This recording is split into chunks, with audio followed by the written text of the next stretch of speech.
Hello, everyone, and welcome to the Very Cold Lasagna Podcast. I am your host, Dylan Lasagna. This is episode number 258 of this icy yet spicy podcast for all your filthy casual takes on the world of sports for you filthy casual fans out there like you and me. In this episode, we're going to continue along with our 2024 NFL season team recap month. This is part 4. We took a little bit of a detour in our season team recap month because it was NFL free agency. It was the official start of the NFL offseason, even though the offseason started about a month or so ago. But it was a new league year that rang in this past week, and that meant free agency and trades officially began. So we took a little detour to round up all the moves that had happened so far, and boy, there were a lot of them. So we took the last episode to do a little deep dive on all those moves for all 32 teams, or the lack thereof, from whatever teams that didn't make moves. So, yeah, we took a little detour, and now we're back on the team recap month train. So, in case you missed the last 3 episodes and the however many teams we've talked about so far, make sure after this episode to go and listen back to whatever teams that you may have missed on so far in our team recap month here on Very Cold Lasagna. And while we're on the housekeeping portion of the podcast, make sure to listen to the Very Cold Lasagna Podcast wherever you get your podcast. If you're listening to this on audio, whether it's on Apple Podcasts or Spotify, make sure to listen to it on wherever you get your podcast and rate and review the show. And if you're watching this on YouTube, make sure to smash the like button, smash the subscribe button. If you're not subscribed already, what are you waiting for? Hit that subscribe button and leave your comments down below. Leave your takes on the topic at hand. In this instance, being the 6 teams that we're going to be talking about in this episode of our team recap month. Yes, it is 6. Spoiled it for you, but hey, why not now? Better than later. And then, as always, share this with your friends, share this with a neighbor, share this with your colleagues, whether it's at work or school. Share this with a person that you happen to pass by. Share the good, the bad, the ugly about this filthy casual sports podcast titled Very Cold Lasagna. So, in case you're new to the Very Cold Lasagna podcast, we're doing a month-long series titled NFL Season Team Recap Month, where we talk about all 31 teams. Yes, I said 31 because we've already done one back in January. Make sure to go back to the podcast catalog on which team that was. And we divide up these episodes from the worst to the best team in the draft order. Whether you're a filthy casual or a hardcore NFL fan or not a fan of the NFL in general, we look into all these teams from this past season, that being the 2024 campaign, how they're doing in the offseason, and what I personally feel each team needs to do and still needs to do going into the 2025 campaign. And since we're on the back half of our season recap month, we're going to focus more on what they have already done in free agency so far, all the big moves that they made, or the lack thereof. As well, we've already hit the start of the new league year. It is mid-March after all, so it is now time to look at what they have done so far, or again, the lack thereof.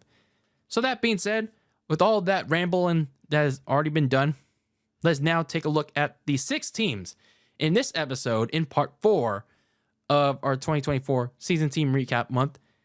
The 6 teams that have made the playoffs, that have successfully punched their ticket to the postseason, but they either didn't do quite enough for the first time in a while, or they once again made the playoffs, but they just didn't do, again, quite enough. So, in general, they didn't do quite enough. So, let's look at these 6 teams that were the wild cards, but they were one and done in the playoffs.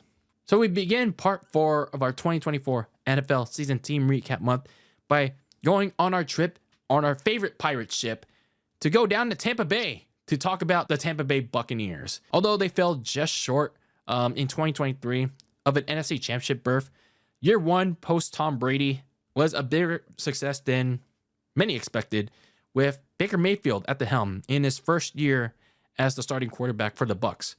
So when you look at where they were positioned last offseason, at this point in time in 2024, it was relatively quiet, but things were mostly kept in-house for the Bucs because they re-signed many of their key players like Baker Mayfield, most importantly, because he was coming in as a one-year free agent, but he, again, performed relatively well, and he was rewarded with a big, fat contract.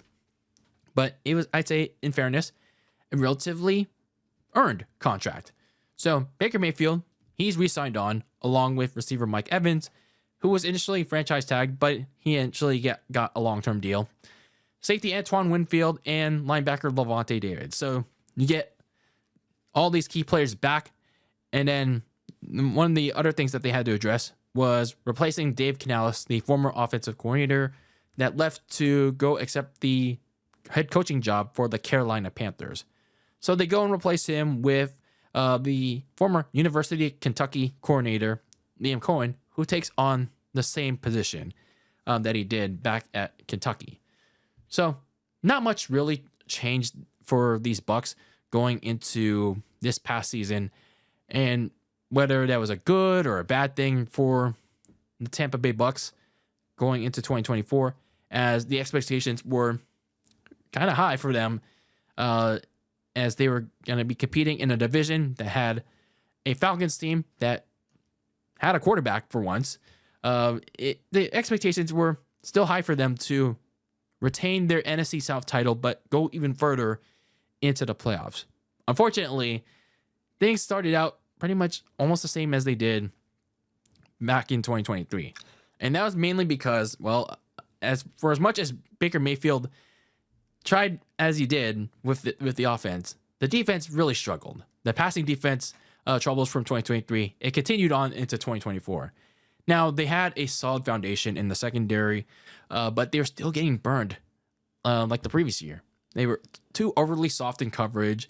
They were not able to generate a lot of turnovers. They were middle of the pack. I mean, they weren't overly terrible when it came to getting to the quarterback. But when it came to the passing defense, yeah, it was not that great. So all these factors led to the Bucs allowing a lot of yards, losing some games at the last moment, despite being a good red zone team, red zone defense. But they just lost a lot of games at the last moment because, well, the passing defense just couldn't hold up. And then when you look at how they started the season, they started 3-1. These included victories over the eventual Super Bowl champion Philadelphia Eagles. But after that, they went 1-5. Like I said, almost the same tune as the year prior, where they either fell short of a comeback or they got beaten up so badly because of their mistakes and that bad passing defense. So this stretch of games, it felt more painful though, because they lost to the Falcons, where they got swept by them in like two times over 3 weeks. So yeah, a 2-game sweep in 3 weeks to Atlanta. And many, including myself, thought the season was basically over for the Bucs. They also got beat by the Chiefs in overtime, where they had multiple opportunities to win that game. And then they lost to the 49ers on a last-second field goal, where they also had multiple chances to beat my 49ers in that game. But they made just too many mistakes in that one. It was also during this stretch, prior to that Niners game, where they played the Ravens on a Monday night, where they got beaten up so bad by the Ravens, yet they, for whatever reason, Todd Bowles ridiculously kept his starters in a blowout loss late in the fourth quarter, and Chris Godwin, he suffered a season-ending ankle fracture. And I was pretty upset by that. I remember being like in my week that was weekly recap portion of that podcast, I was kind of disappointed by Todd Bowles with that decision. Like, what they were down 10 points, but it was only like 30 seconds left in the game. I believe Chris Godwin, he's still out there along with the rest of the starters. But why are they still out there?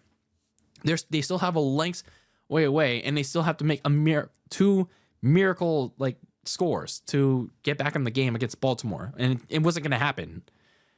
But yeah, that was then, and this is now. The Bucs had the bye week after the Niners lost to things over. And, well, the bye week certainly helped them, I'd say.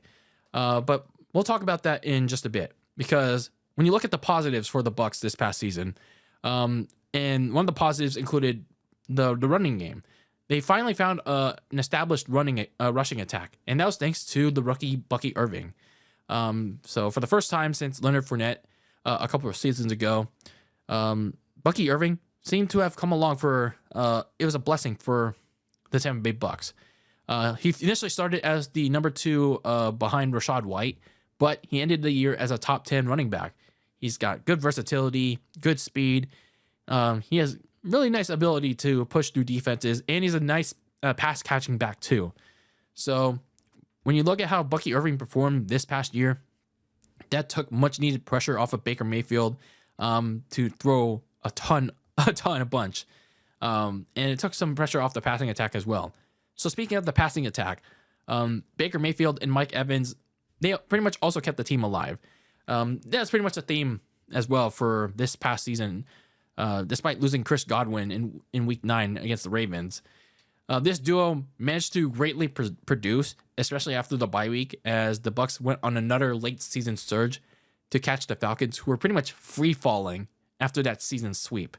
Now, this is not to discount the rest of the Falcons receiving corps, like Jalen McMillan, the rookie, and the tight end Cade Otton, but Evans was pretty much super vital to the Bucs' late season hopes, along with Baker Mayfield, even though he missed 3 games. I believe it was during the stretch with a hamstring injury. So, yeah, the Bucs passing attack, they pretty much came alive during the stretch. They won the games that they needed to win to catch the Falcons, to win the division race. A Falcons team that just couldn't do their job. So Baker Mayfield in the offense, they kept the team red hot, despite the opposite happening in a must-win finale against New Orleans. But they did their job to win the NFC South again over Atlanta, and they got enough games to keep pace with them and won the NFC South. But unfortunately, unlike last season's deep push in the divisional, their season was one and done against the Washington Commanders, because heartbreak ensued in that game against Washington as they lost to the upstart Jane Daniels and the Commanders on a last-second field goal. So it was a lot of familiar bad beats in that game as well, because of a lot of mistakes. And then there was a bad botch handoff from Baker Mayfield to, I think it was Bucky Irving and Rachaad White, that also proved to be very key. But yeah, some of their flaws in that game were on display as well, if you want to go back and look at it. But in general, yeah, it was just kind of like the apex of their season, like their mid-season, just coming back to bite them. So when you look at the season as a whole, they improved one game. They finished 10-7. They overcame a lot of adversity, but in the end, it was also kind of more of the same for Tampa Bay. So they wanted to improve and do more than just repeat as division champions. They need to fix some things. The Bucs need to keep on fixing things going into 2025. So when you look at how the Bucs started this offseason, they didn't have much room to go with. They only had like $2 million in cap space. They have the 19th overall pick in this upcoming draft. Some of their key free agents, which is not much, but which is a good thing for Tampa Bay. Some their safeties, Mike Edwards and Ryan Neal, and defensive linemen William Golston and edge rusher Shaquille Barrett. So not too many key free agents that they haven't kept around, which I guess is a good thing. Some of the moves that they already made included re-signing receiver Chris Godwin, who was actually a key important free agent. So they get their second best receiver behind Mike Evans. So the core stays together, which is a good thing. And they also managed to keep around Levante David. So a key piece of that defense also sticks around. They also signed edge rusher Hassan Reddick, but other than that, not much else was happening for Tampa Bay. But what they do need to do, though, going into this offseason that they continue needing to do, is address the passing defense in the draft. because regardless of what they have at corner and safety, and regardless of what the quality is in that draft class, the Bucs need to use at least half of their picks to address the entirety of their secondary. I mean, come on. Jamel Dean at corner deserves better, unless Zion McCollum can rebound from a bad late season stretch. And the same can be said for safety Antoine Winfield. Like, both of those guys were just like two men on an island that didn't really have a lot of help. And I know they added Hassan Reddick and Yaya Diaby, who emerged as a strong X factor in the front four last year. But they could still use some depth, given there's not much else out there. And then on the opposite side of the trenches, they can use some help on the offensive line, because at guard, there's not really much there. They can use a replacement for Ben Bredesen, who is a free agent, and they've yet to sign a replacement for. So for the Tampa Bay Bucs, they so far have mainly kept to their needs in keeping Chris Godwin, in keeping Levante David. Chris Godwin, probably the most important piece they've kept so far, while adding Hassan Reddick. But clearly there's more work to be done if they want to maintain their spot at the top of the South.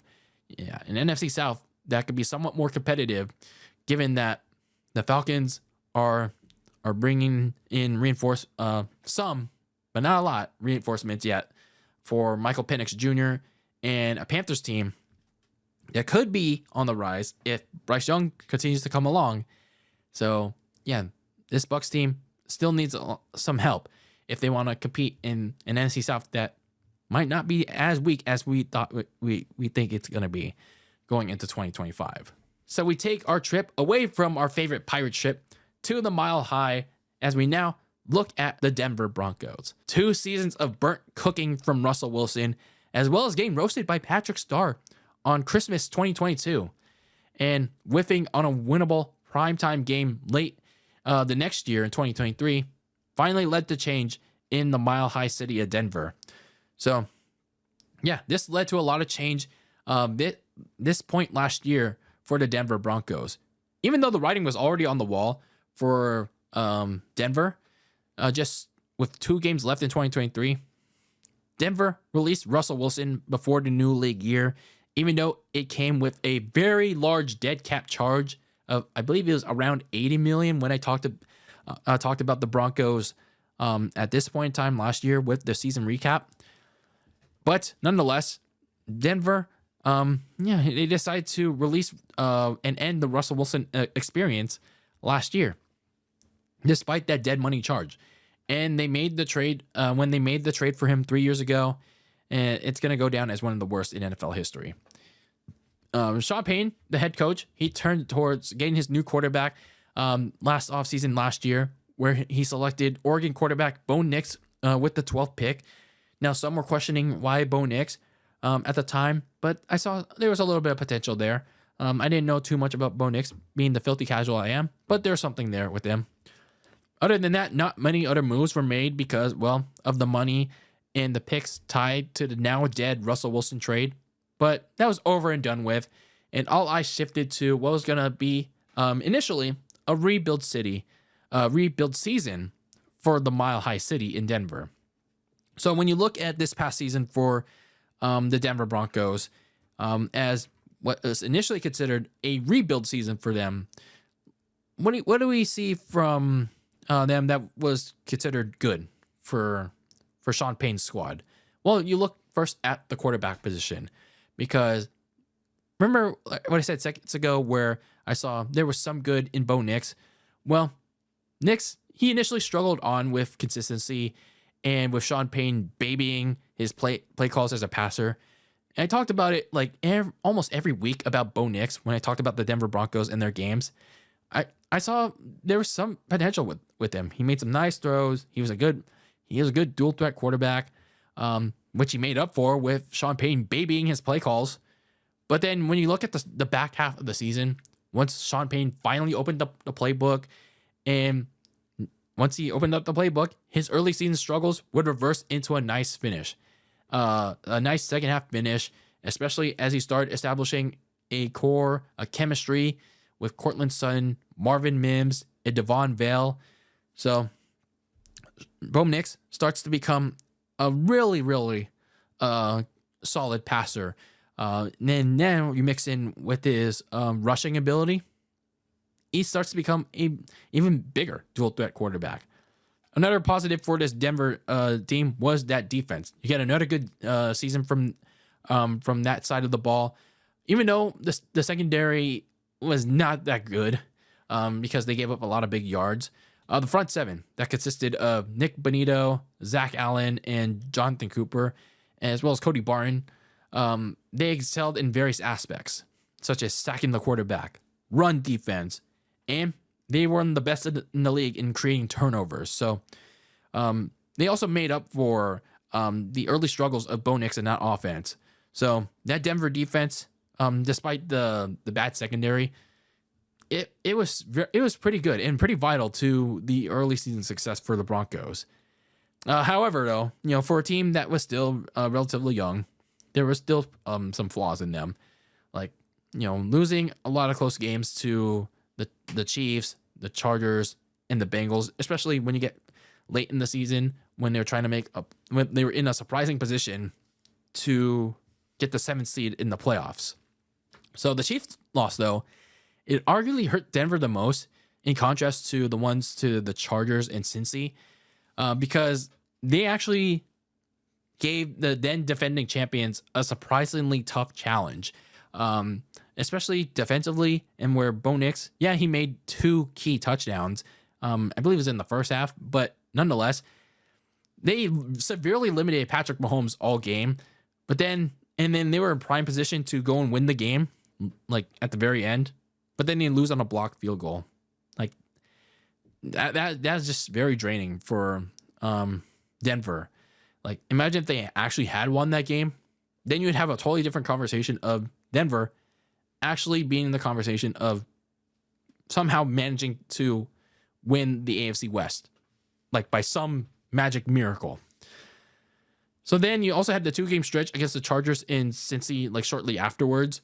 It hurt too, but not as much as the Chiefs one, because it gave both teams, especially the Bengals, another week or two of delusion, even though the Chargers did end up making the playoffs, when Denver had a good chance to close the door shut then and there, especially for the Bengals. And then you look at the eventual playoff loss to the Buffalo Bills. For as feel good as it was to finally earn their first playoff berth in 9 years, it just also simply exposed the inexperience and issues Denver had all season long to fix if they want to further themselves next season. When you look at how they played against Buffalo, they got off to a very aggressive start.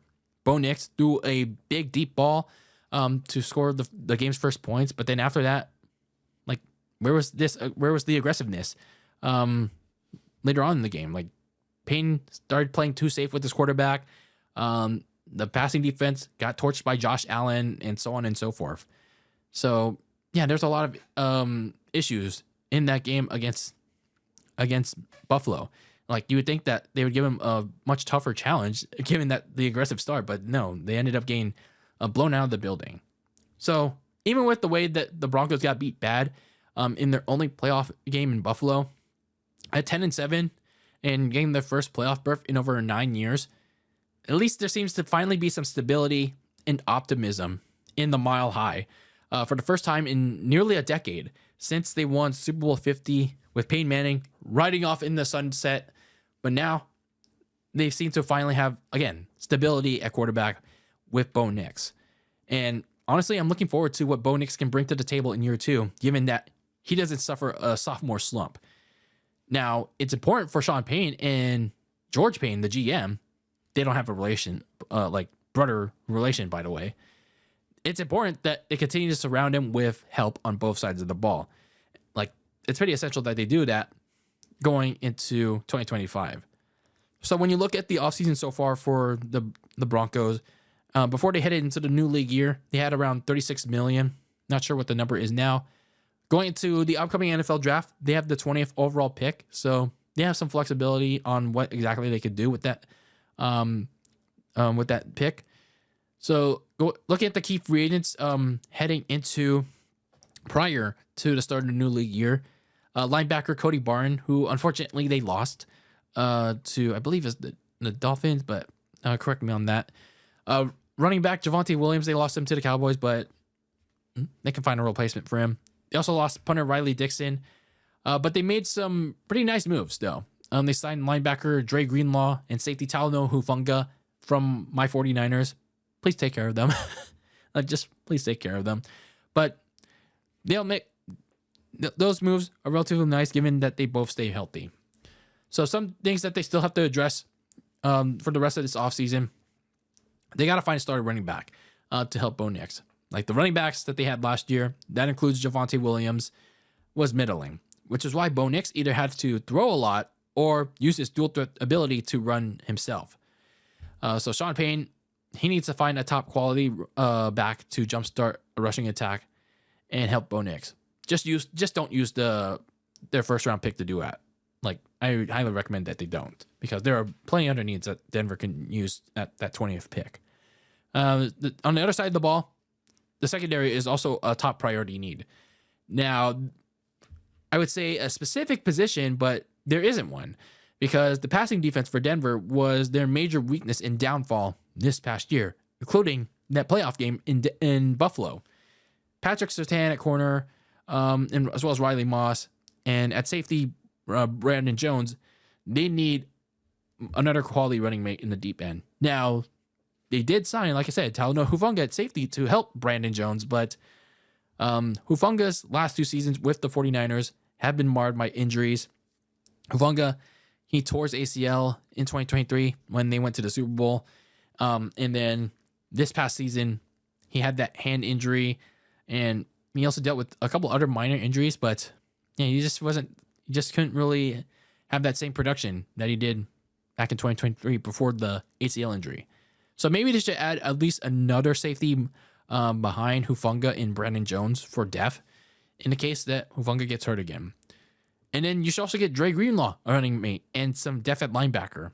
So Greenlaw comes in as the replacement for the departed Cody Barton, but Greenlaw played only one game and a quarter last year, coming off the Achilles tear in Super Bowl 58. So it's important for Denver to not just add another linebacker next to Dre Greenlaw, but also add depth behind him in case something happens to him too. So when you look at the Denver Broncos coming out of the 2024 campaign, which was surprising to many, given that it was supposed to be a rebuild year, the arrow's finally pointing up for them. And, I'm kind of glad that it is. They finally found their quarterback, which I'm looking forward to seeing how he does in this coming year, in the fall. But the work's not done yet. The work is not done yet for the Mile High Broncos. Even if they made a few nice moves so far in free agency, the work is not done in supplying Bo Nix with more help, especially in key areas like running back. They could use another receiver as well, and especially that defense. If they keep giving him more help, then they can make some more damage in the AFC West next fall, which, if you look at it right now, Denver has a pretty good shot, given that Bo Nix does well in year two. So we move on from the Mile High and go to the Steel City as we now talk about the Pittsburgh Steelers. Mike Tomlin and these Steelers, they faced a lot of questions going into this past 2024 campaign, because at this point in time last year and then going into a training camp, it was probably one of the more eventful offseasons since the days of our Steelers back in 2018. Probably not as eventful as the days of our Steelers, as a lot of people pointed out as how eventful that season was. But it was still quite eventful nonetheless. Why was it eventful? Because, well, when you look at this point in time last year in that offseason, they traded away Kenny Pickett. Yeah, their first round quarterback from just 2 years ago, which turned out to be a bust. They traded Kenny Pickett away to the cross-state Philadelphia Eagles, and Mike Tomlin and GM Omar Khan, they traded for Bears quarterback Justin Fields, and they nabbed Russell Wilson, who was fresh off at the time of being released from the Denver Broncos. So these two quarterback moves immediately signaled a competition in the Steel City. So yeah, that made for some interesting conversations during that offseason. Some of the other notable moves that they made included adding linebacker Patrick Queen from the rival Ravens and edge rusher Dean Lowry to their already very good defense and beefing up the offensive line through the draft. But again, all eyes were on the quarterback competition and whether either QB could be the answer to the Steelers' ongoing search post Big Ben Roethlisberger. So when you look at how the Steelers were this past season and what went right for them, well, you got to look at how they started. They started out the first half of the year 6-2. The Steelers defense, again, pretty much how it was the year prior. It carried the load during this stretch. You got a strong front seven of Cameron Hayward, Larry Ogunjobi, Alex Highsmith, TJ Watt, Preston Smith. That major front seven doing a great job in more ways than one in pressuring the quarterback, forcing turnovers. And yeah, you just look at how well they did in sacks, forced fumbles, interceptions. In more ways than one, they managed to force turnovers in just about every way. Meanwhile, Justin Fields, in his 6-game audition at the starting quarterback spot, I mean, it wasn't great, but it also wasn't terrible. I mean, he did enough to win 4 games with his dual threat abilities, but again, not enough to maintain the starting job. As Russell Wilson, he actually got hurt just prior to week 1. So he while Russell Wilson was away, Justin Fields played. But Russell Wilson was eventually healed up in time for that week 7 game against the Jets, and he was named the starter for that game. So Wilson, when he did play against the 2 New York teams, that being the Giants and the Jets, he fared better. Granted, it was against the Giants and the Jets because they sucked. But he looked sharper, and he used his deep ball throws often to establish a rhythm with George Pickens, their top receiver. So, in essence, they started out strong with a strong front seven and eventually Russell Wilson coming into play. Now, speaking of that front seven, like I said, going back to them, they had another strong year. This group I touched on earlier, they were a turnover generating machine. They knew how to get both to quarterbacks and running backs. Outside of a select games we'll mention soon, they limited their opponents to 20 or less points. So they were one of the best defenses in the NFL, at least when it came to that department. Unfortunately, for the Steelers, things went south like in the second half of the year, especially late in the year, because when you look at how the Steelers were in December,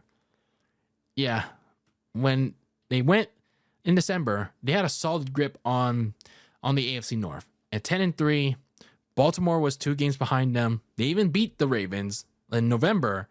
And by the time the Steelers beat the skid marks, aka the Browns, in Week 14, all they had to do was wrap up the division with 2 wins. I believe it was 2 or 3 wins, and that was it.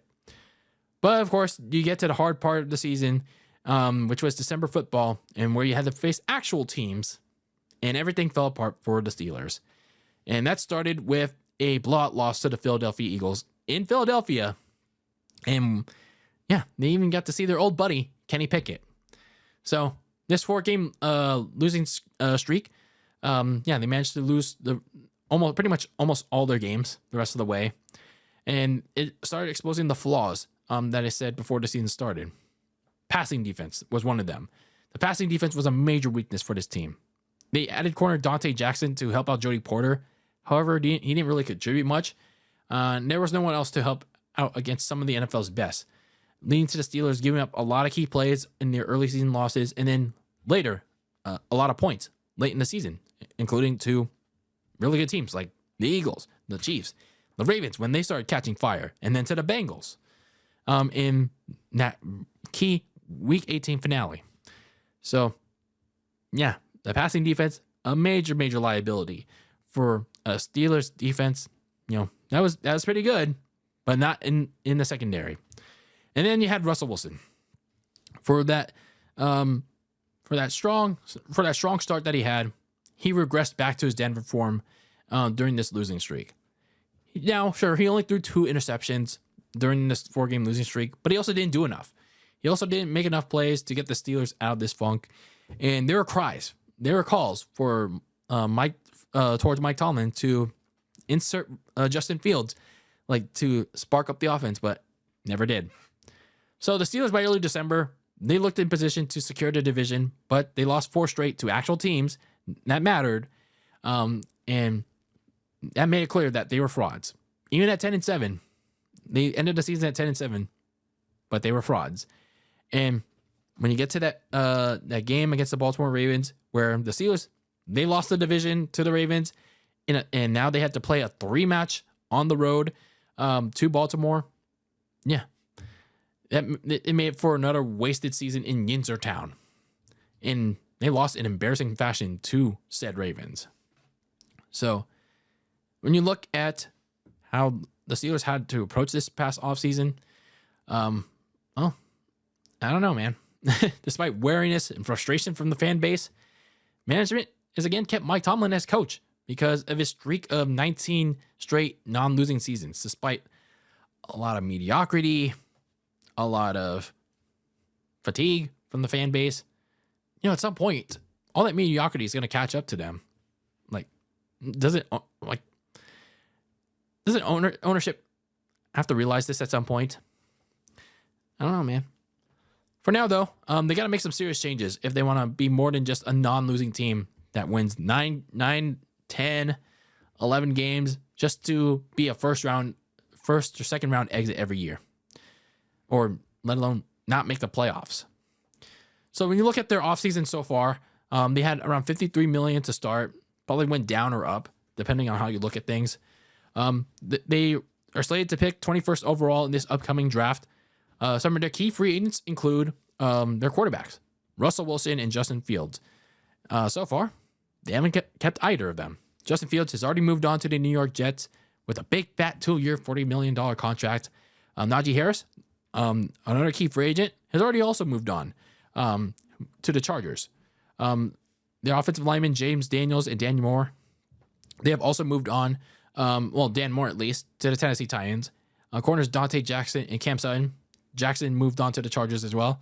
Mike Williams has also moved on to the Chargers. So they've lost a good portion of their key free agents. Some of the moves that they have made, though, to try and replace them included a big trade to go and get receiver DK Metcalf from the Seahawks. All they had to give up was a second-round pick in this upcoming draft. So that's a good get for the Steelers, at least. I'll have to bring up, though, a major question, though. They also signed corner Darius Slay from the Philadelphia Eagles after he got released. And for whatever odd reason, they signed back Mason Rudolph. After a 1-year stint with the Titans, they brought back Mason Rudolph. Okay. Now, this is actually a nice transition over to what they need. They still need to address this offseason, the rest of this offseason. They still have to find their long-term answer at quarterback. Because, Mason Rudolph is not the long-term answer at quarterback. Because this long list of quarterbacks since Big Ben retired after 2021, it hasn't worked out. And this past season, it still remained the case. Now, whether their franchise answer is through the draft, the Steelers have to find their QB. And again, bringing back Mason Rudolph is not it. It's not it, Chief. It's not it. They also have to get more help for Joey Porter. Porter Jr., he flashed potential in the last 2 seasons, but he didn't have help on the other side of the ball. We all thought it was going to be Dante Jackson, but he kind of was a downer, and so was Cam Sutton. So while they did sign Darius Slay to try and help him out, he's getting older. He is getting older. So expect Pittsburgh to find some help. Whether they use their first-round pick to do so, we'll see. So when you look at the Pittsburgh Steelers, it was another season that, they had another playoff berth, but it was more of the same. First-round disappointment for them. And unrest is growing loud and large in the Steel City, as well as memes, pal. Especially with the decision to keep Mike Tomlin around again and go and get Mason Rudolph the Red-Nosed Reindeer. So the Steelers front office and Mike Tomlin, they better keep making some serious additions to the team. And I'm not talking about Mason Rudolph the Red-Nosed Reindeer, or that unrest will grow even louder, especially if the real quarterback addition they make, if they do make one, is the wrong one. So we now move on from the Steel City to go back out west in our first of 2 trips to the City of Angels. Our first one being the powder and blue side of Los Angeles to talk about the LA Chargers. Finally having ditched Brandon Staley after an abysmal 2 years, the Chargers were finally looking to not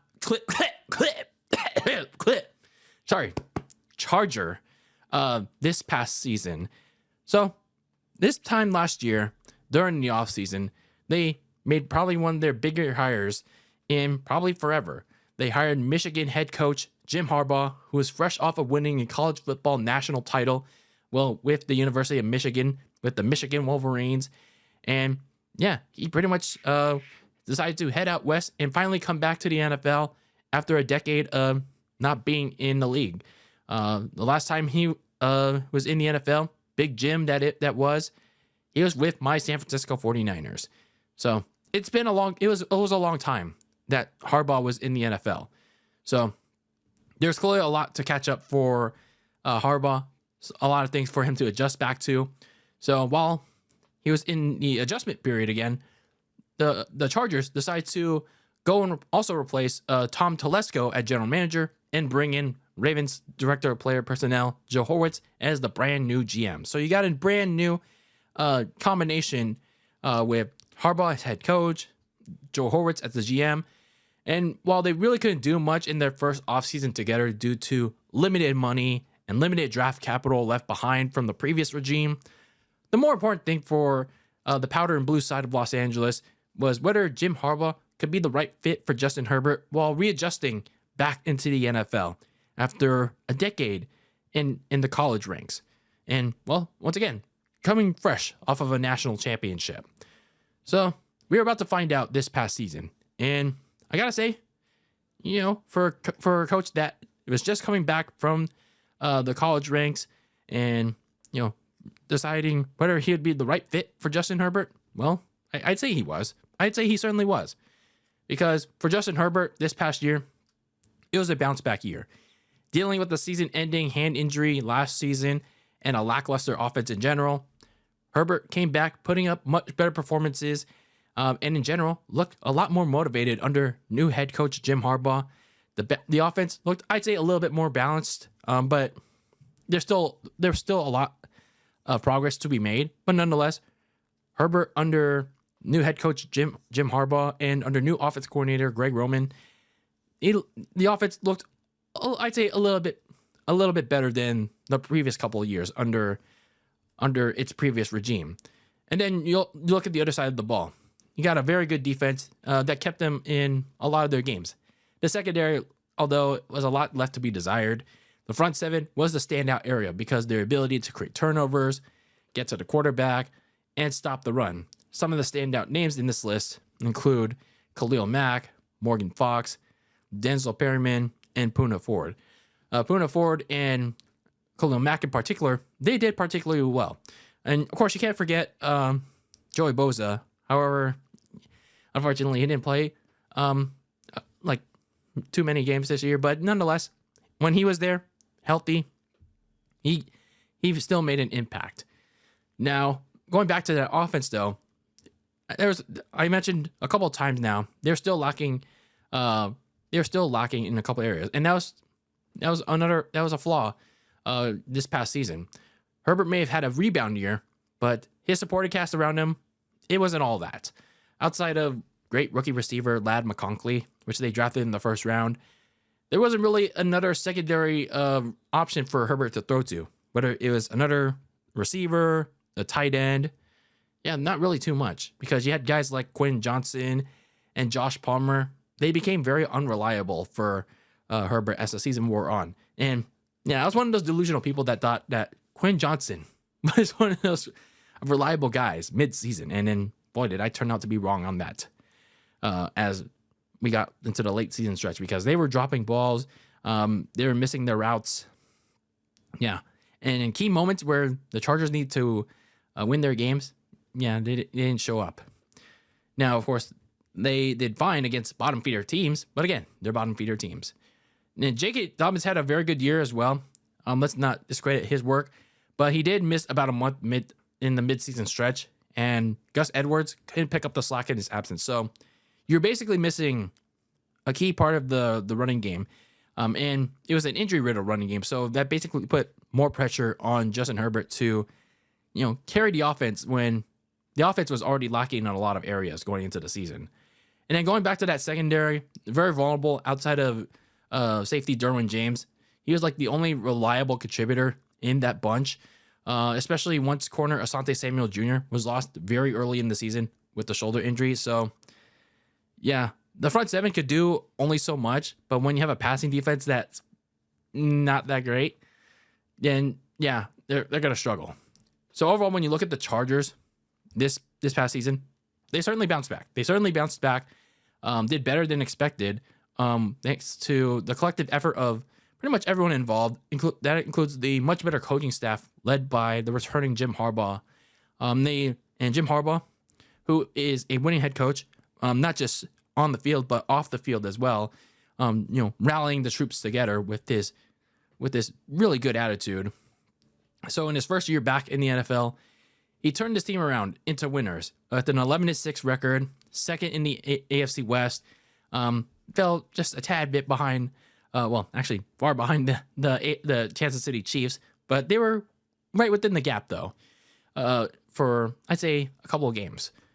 So even if it was against lesser competition for the most part, the more important thing was giving them confidence for most of the season. Yeah, that was pretty much the most important thing in year one of a reboot for the Powder and Blue. It was a bit of a surprise, too, considering that the Chargers made the playoff dance, given that, how last season ended and how the last season ended, but not also much of a surprise either that how they went full Clippers again once they got to the playoffs against C.J. Stroud and the Texans. They were in a pretty tight game against the Texans, and then they proceeded to get their butts whooped in the second half. But still, regardless of how their poor performance, their disappointing exit from the first round was for the Chargers, still plenty to build around when it comes to the powder and blue side of LA. For Harbaugh and Joe Horowitz, if they want to challenge the Chiefs, if they want to challenge Denver in 2025, and finally get rid of the curse of the chargering, the curse of the clippering, the disease that is the clippering in 2025. Still a lot of work to be done on that side of LA. So going into free agency, going into this new league year, the Chargers had around, I'd say, $63 million in cap space. Probably went down or up with all the free agency moves that have come so far. They're slated to pick 22nd in the upcoming NFL draft. Some of the key free agents included Asante Samuel Jr., who is not coming back based on what has been said by Samuel Jr. And Christian Fulton is clearly not coming back because he's already signed to another team, that being the rival Kansas City Chiefs. Defensive linemen Morgan Fox, Poona Ford, and Khalil Mack were initial free agents. Ford not coming back as well. We'll talk about why that is in a bit. Linebacker Denzel Perryman is also a free agent, and so it was center Bradley Bozeman. So looking at some of the moves that they already made, they released edge rusher Joey Bosa because he was a cap casualty. He was slated to make a lot of money towards the cap, towards the red of the Chargers. So they got rid of him. Bosa has already signed on to another team, that being the Bills. They re-signed their free agents in edge rusher Khalil Mack and center Bradley Bozeman. So two key pieces on the trenches. They also signed back receiver Mike Williams after he had some stints with the Jets and stints with the Steelers. So he's back on with the Chargers and another familiar face with Justin Herbert. They also recently signed guard Mekhi Becton from the Eagles. Becton really caught on during his time with Philadelphia last year, moving over from tackle to guard. So we'll see how he is going into this season on that offensive line that still needs some work. But nonetheless, he's coming off a Super Bowl winning team. Now let's see how he does moving over to a playoff team that's, again, still needs work. So looking over at the needs that the Chargers still need to address in the offseason, they still need to retool the defensive line. The front four are in need of new faces on both the interior and, of course, the edge, considering that they released Joey Bosa. The interior specifically because they have to decide on, well, actually they don't. Well, they have to replace stud nose tackle Puna Ford because, well, Puna Ford is on the other side of Los Angeles now. The blue and gold side of LA, that being the Rams. So they have to look to replace Puna Ford while looking to upgrade the other two interior defensive tackles that struggled this past season. Then you have to go and get some more weapons for Justin Herbert, at least 2 top receivers, because all they have right now is Ladd McConkey. I mean, he was great last season, don't get me wrong, but again, that's all Justin Herbert really had to throw to. Now, they brought back Mike Williams, but they got to get more help for Herbert and McConkey because that's not going to really do enough. And then going back to the defense, they got to find some new starting cornerbacks because, like I said, Asante Samuel Jr. Is not coming back. Christian Fulton already signed with the Chiefs. So the Chargers, they did go and sign Dante Jackson from the Steelers, and they did extend Elijah Molden. So based on how we're seeing things so far, they might, depending on what they do in the draft, I do, from what I think they should do, it seems like it could be an open competition all throughout camp on who will be the starting corners after the draft. And I think they should go corner in the draft with their either their first or second round pick. But we'll see how things go. But it could still stand for them to add more depth at that position because, yeah, they really need it. So the Chargers went into this past season with a lot of questions surrounding Justin Herbert and Jim Harbaugh, but they turned that around into a successful season in spite of the crappy playoff ending where they got their butts whooped by the Texans in typical Clipper fashion. So they got a lot of work to do from this point forward, heading into the actual offseason work and then going to training camp if they want to compete with the Broncos and especially the Kansas City Chiefs in the AFC West if they want to come out on top of that division. And that starts with giving Justin Herbert all the help that he can need on both sides of the ball. So Harbaugh and Horowitz got a lot of work to do still in this competitive AFC West. So now we leave the City of Angels. We'll come back to that relatively soon. But for now, we move towards the site of the upcoming NFL draft next month and talk about the Green Bay Packers. These young gun Packers, they had unexpected success in 2023, making it as far as the divisional playoffs. They first upset the Dallas Cowboys in blowout fashion and put my Niners on the verge of an upset in Jordan Love's first year as a full-time starter. So now they went into this past year armed with more experience and looking to go deeper into this past year's playoffs. So looking at this point in time, last year's offseason for the Packers, they added to their young roster with 2 major names, running back Josh Jacobs and safety Xavier McKinney. And they also did away with defensive coordinator Joe Barry after what felt like a long overdue move and replaced him with former Boston College head coach Jeff Haley, who had past experience around the NFL as a defensive coach, but now he gets to be a defensive coordinator.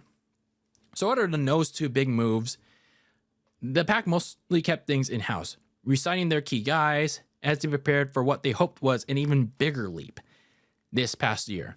So when you look at how the Packers did in the regular season, starting off with the positives, obviously the biggest positive has to be Josh Jacobs and his resurgence year. Coming over from the Raiders, and it's not to say that Jacobs didn't do good with the Raiders. It's just that, well, his supporting cast around the Raiders is, well, typical Raiders. But nonetheless, Josh Jacobs was exactly what the Packers needed to take some pressure off of Jordan Love. He was a bully runner. He was able to bounce out the offense and was an even better pass catching back. So when you look at how Josh Jacobs performed this past year, he did over 1,000 yards in rushing, had 15 rushing touchdowns, and again, he was a really good pass catching back. But this, regardless of the stat sheets, the film showed that he was more than proving of his worth in a resurgence year. And then staying with the offense, you look at the tight end, Tucker Kraft. He was a key element in last year's late season surge. Last year, 2023. He was a key element in the Packers' push for the playoffs and a key part of that 2-game playoff run that the Packers had. Tucker Kraft was once again a strong go-to receiving option for Jordan Love in the middle of the field. Kraft finished this past year doing even better with over 700 yards and 7 touchdowns as a clear key piece of the passing attack, especially given that what happened to the rest of the Packers passing attack later on in the year. And we'll get into that in a little bit. But when you look at this Packers team and everything surrounding it, there were a couple of issues with it. And you look at that defense, it was a problematic defense. And not to say that there were some positive things about it, like the front seven, it was decent. You had some playmakers like Rashawn Gary, Kenny Clark, and Quay Walker. The secondary, it still was a major issue for that team. Even with a new coordinator in Jeff Haley, they still had major problems. Like even when you still had a signing like Xavier McKinney, sure, he lived up to his signing with this great coverage in the deep end of the pass defense. But the corner group, that really struggled. They really could not go toe-to-toe, man-to-man with other opposing receivers, especially when they didn't have top man Jair Alexander unable to stay healthy. Like, they didn't have the depth ready to go with one of their top men out and not able to see the field. So when you combine all that and with a bad secondary and a decent front seven, that led to the Packers giving up a lot of big plays and forcing Jordan Love in the offense to play catch up from big deficits on some occasions. Some like big deficits that they couldn't overcome. And going back to that offense, speaking of, they had they flashed potential that we saw late in their 2023 campaign, but we also saw the same issues that hurt them: drops and the receivers disappearing when it mattered most.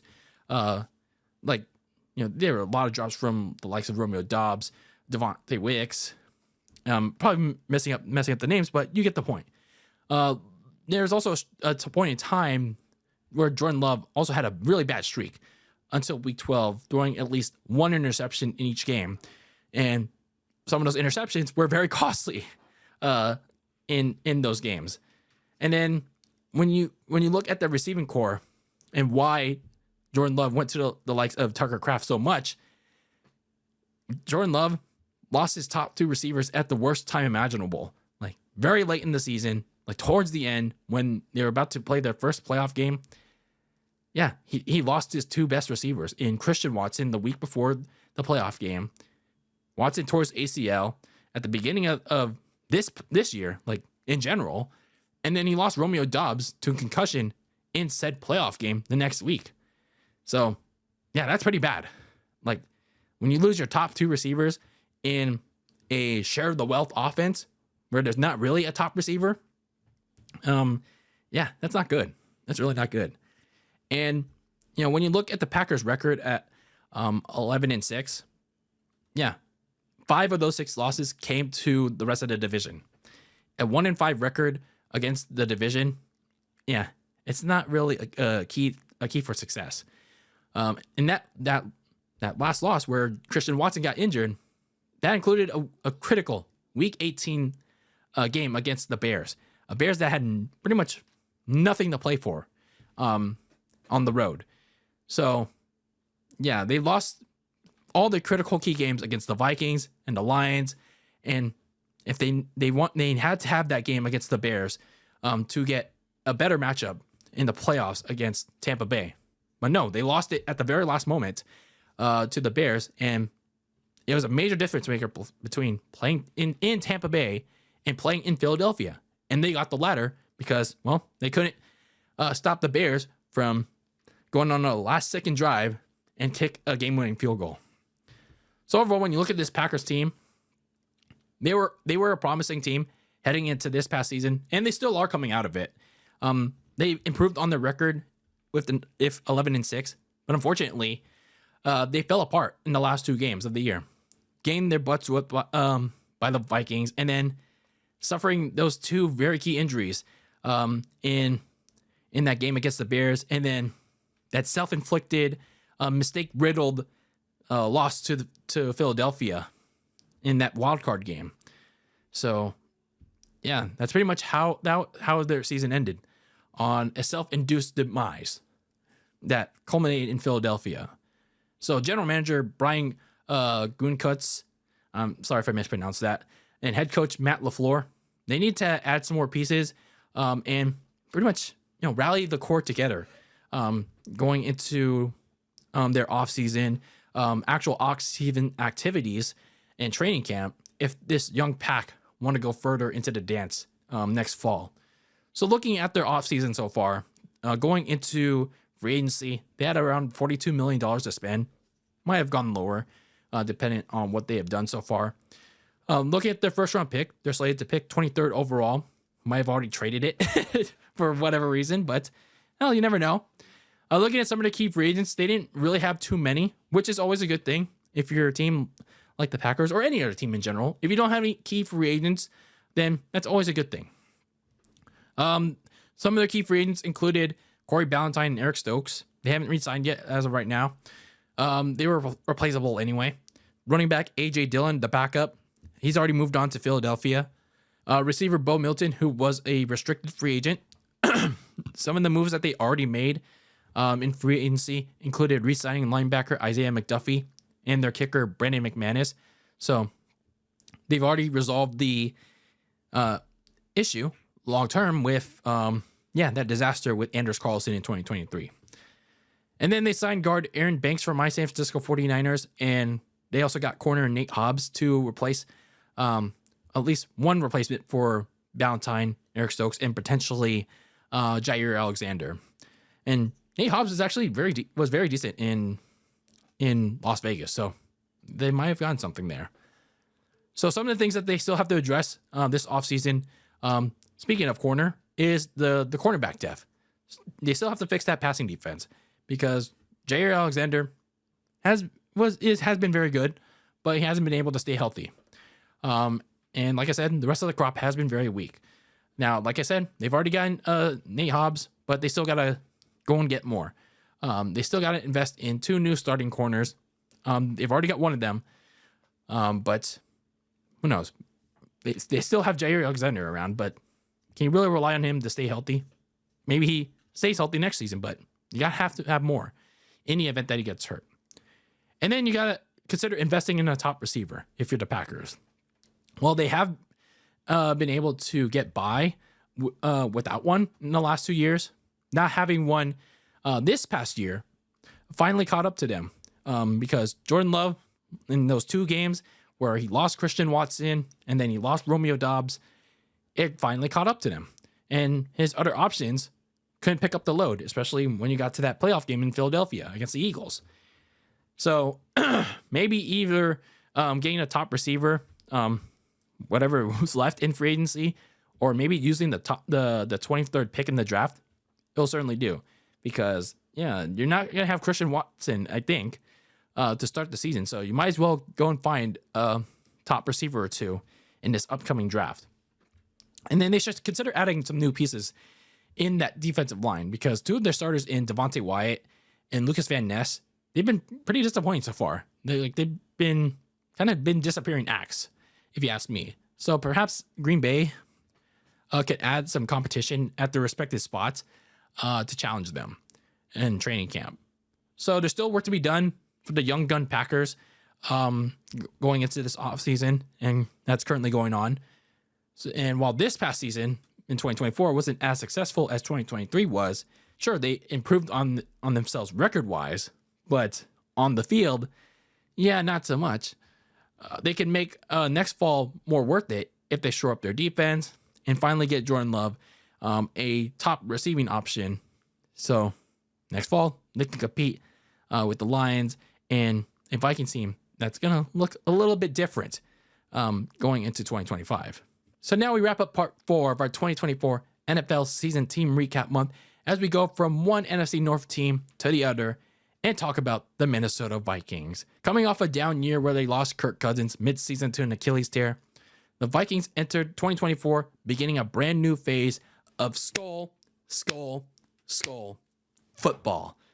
So when you look at this point in time last year, if you're a Minnesota Vikings fan, well, it was a muddy situation at the quarterback position because, well, you had a lot of questions of whether or not they were going to keep or delete Kirk Cousins that was coming off said Achilles tear. So unfortunately, yeah, it got even muddier for the Vikings because, well, they lost Kirk Cousins to the Falcons in free agency. So, yeah, it got even muddier when they signed, in response, Sam Darnold from my 49ers. So, yeah, it was getting a little bit questionable at the time. It was getting not just a little bit, very questionable at the time. When you lose Kirk Cousins, yeah, sure, he was coming off an Achilles tear, his first major injury of his long career, and replace him with someone that has not been very successful so far in his yet young career, Sam Darnold. So, yeah, a lot of questions had to be had going into that draft, but they made a decision with the 10th overall pick in the 2024 draft and drafted Michigan quarterback J.J. McCarthy, who was fresh off winning a national championship with Jim Harbaugh. So he seemed like a relatively nice quarterback. He seemed okay. And he seemed in line to eventually overtake Darnold for the starting role. Unfortunately, the J.J. McCarthy era never got started. He never got a chance to do so. That was because after the preseason opener, he found out he fully tore his meniscus, in the leg, in his knee, in practice. And he was ruled out for the entire season. So, J.J. McCarthy's rookie year, it was over before it even started. So the Vikings, they officially had to actually turn over to Sam Darnold. Like, they had no other choice to do so. And it seemed like all was done. All was lost for the Purple Moon Eaters. So, yeah, it seemed like it was going to be pretty much doom and gloom for the Vikes and their fan base. But that actually turned out to be the opposite for Minnesota, because what they ended up getting was Sam Darnold's best career year. Many, including myself, roasted Darnold at this time last year. Like I said, for even signing Sam Darnold to potentially be their starter. But man, I am one to admit I was wrong. I'm willing to admit I was wrong. Because Darnold put up his best performances of his career almost every week, especially given that, well, their defense stunk. And he built up great chemistry and great performances with stud receivers Justin Jefferson and Jordan Addison, as well as when you bring back in TJ Hawkinson, who was coming off a late season ACL injury the prior year. That offense really turned a corner. They really put up good numbers, good film when they were out there. So yeah, Sam Darnold put up probably the best year of his career. Probably the best stop on his best team by far. So the receiving trio enjoyed a lot of success, and they were hard to contain, especially as teams tried to double down on Jefferson. Well, there was Jordan Addison. Go and try to stop him. So Darnold did very well for himself in a stopgap year in Minnesota with a lot to prove, at least for most of the season, because when it came to the two most important games of the year for the Vikings, what happened? Like, what happened to the Sam Darnold that did so well for the 15 games? The 15 games that Sam Darnold did so great. And then when you go into the two most important games of the year, for Sam Darnold, after that win over the Green Bay Packers, all they had to do was beat the Lions in a winner-take-all-season finale in Detroit. But they really struggled. Like, Darnold really struggled. And this is not to put all the blame on Sam Darnold, but, you're in the most important position.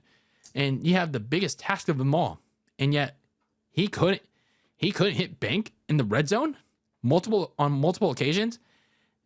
And yeah, that really hurt. That really hurt the Vikings in that game. And the Lions ran the scoreboard. And in response to that blowout, it dropped Minnesota from a potential 1 seed down to the 5 seed. I mean, regardless of who was going to win that game, the loser was going to be the 5 seed regardless. But the fact that it was the Vikings and how they were playing all season, like Detroit, yikes. Just yikes.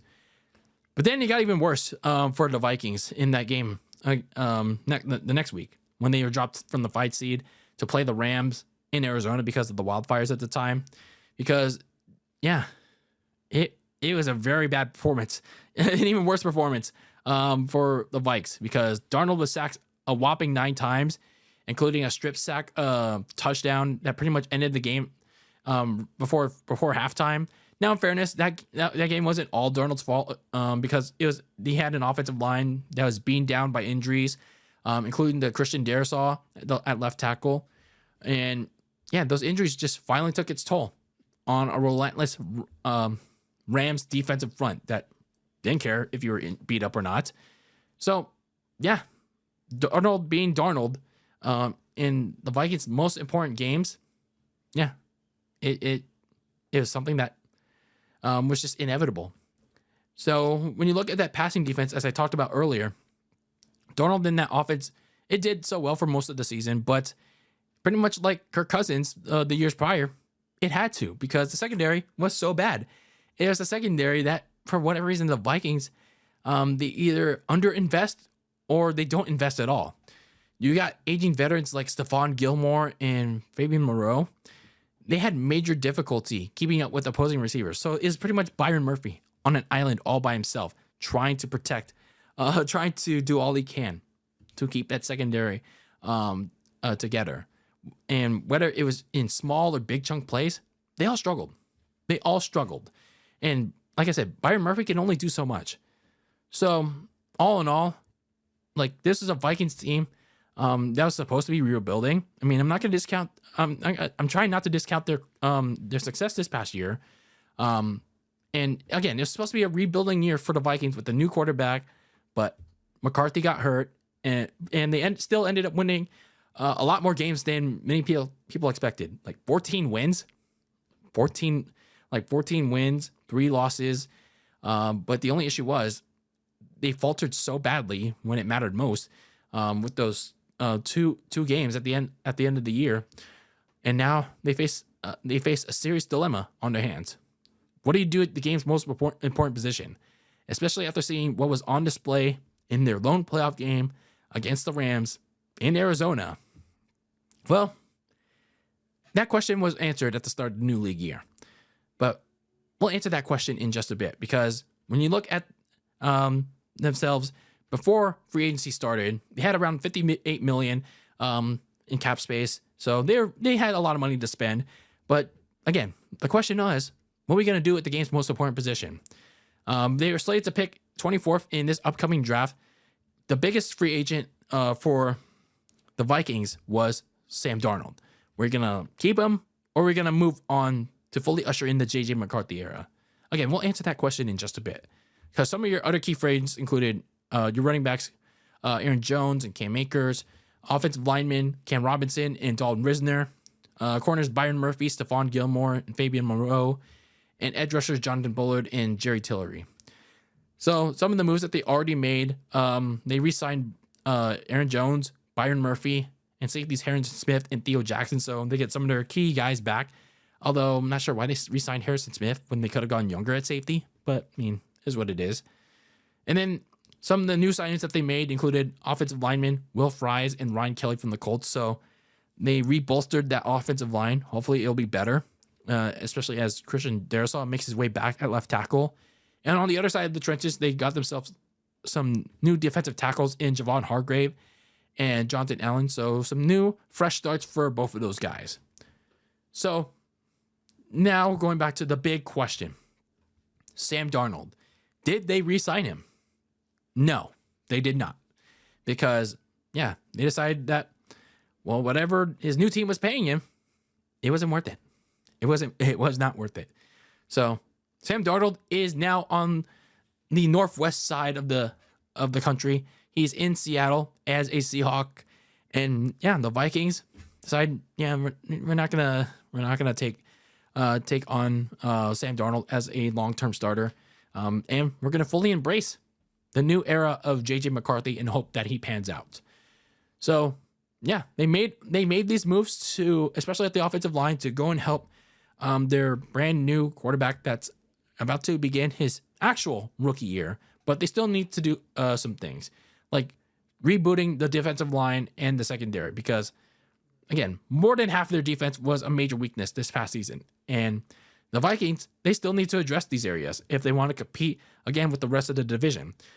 Like, they've done good so far with their new signings and re-signings, but there's still work to be done because all of them are either too old or underwhelmed last year, especially in the secondary.